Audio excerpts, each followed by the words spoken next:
ఈరోజు మనం భక్తుని హృదయ నివాసి భగవంతుడు అని తెలుసుకుందాం. ఎలా అనే విషయాన్ని తెలుసుకుందాం. భగవంతుడికి అనేక తలలు, అనేక ముఖాలు, అనేక కళ్ళు, అనేక కాళ్ళతో భగవంతుడు అంతటా వ్యాపించి ఉంటాడు.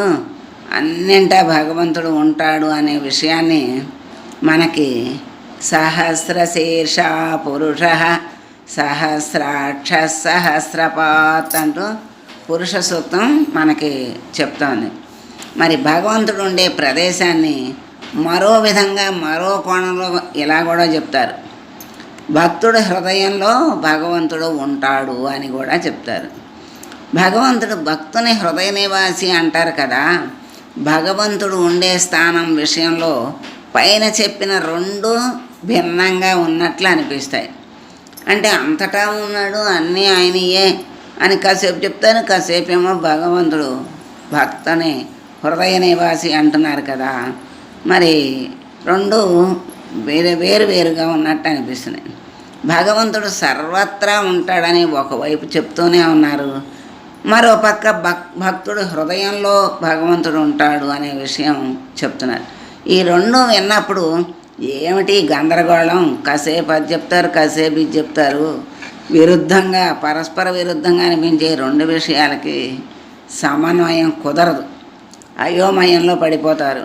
విషయం ఏమిటో అర్థం కాదు.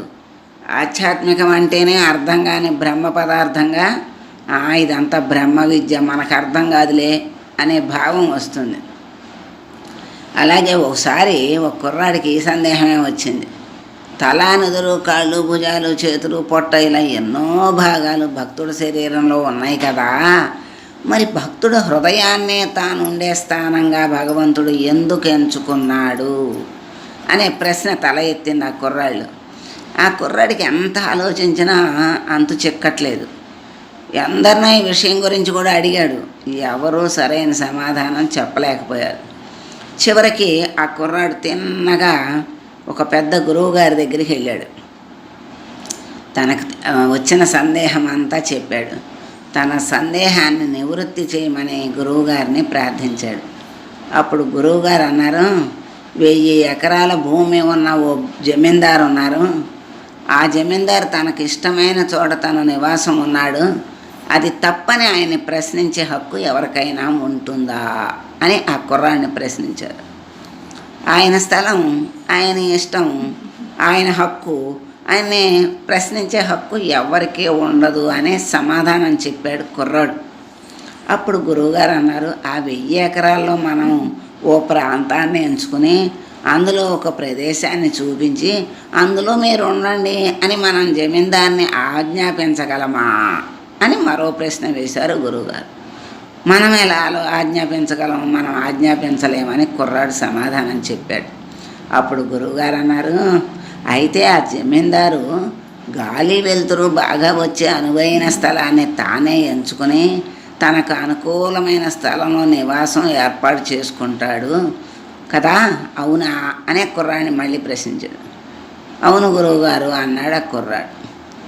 మరి అది అతనిష్టం అన్నాడు. మరి సమాధానం చెప్పాడు కుర్రాడు. అయితే అవును కదా, మరి భగవంతుడు కూడా అంతే. సర్వం సమస్తం ఆ భగవంతుడిదే కాబట్టి తనకు అనువైన అనుకూలమైన చోటు, శుభ్రమైన చోటు, పరిశుద్ధమైన చోటు హృదయం కాబట్టి భక్తుడి హృదయాన్ని తన నివాస స్థానంగా భగవంతుడు ఎంచుకున్నాడు. దేవుడు నివాసం ఉండే చోటుని నిర్మలంగా, పవిత్రంగా, స్వచ్ఛంగా భక్తుడు ఉంచుకోవాలి. శరీరం మొత్తంలో స్వచ్ఛంగా ఉంచుకోవడానికి అవకాశం ఉండేది ఒక్క హృదయం మాత్రమే అనువైనది కనుక భక్తుడికి ఆ సౌలభ్యం ఇవ్వటం కోసమే భక్తుడి హృదయాన్నే తన నివాసంగా భగవంతుడు ఎంపిక చేసుకున్నాడు అని చెప్పటం ముగించారు గురువుగారు. గురువుగారు చెప్పింది సంభ్రమాశ్చర్యాలతో విన్నాడు శిష్యుడు. విషయం పూర్తిగా అర్థం చేసుకున్న ముఖంలో ఆనందం వెల్లివిరుస్తోంది. ముఖం ఆనందంతో వెలిగిపోతోంది. భగవంతుడు తన నివాసంగా భక్తుని హృదయాన్ని ఎందుకు ఎంచుకున్నాడో చెప్పేందుకు చమత్కారంతో కూడిన సహేతుకమైన గమ్మత్తైన కథ ఇది.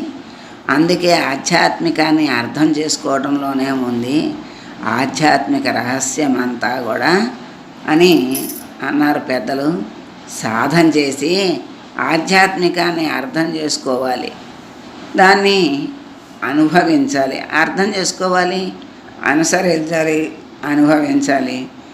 కనుక ఆ పరమాత్మ యొక్క స్థానం ఇప్పుడు దృఢంగా అందరికీ కూడా అర్థమయ్యేటట్లుగా మనకి భగవంతుడే తెలియజేశాడు.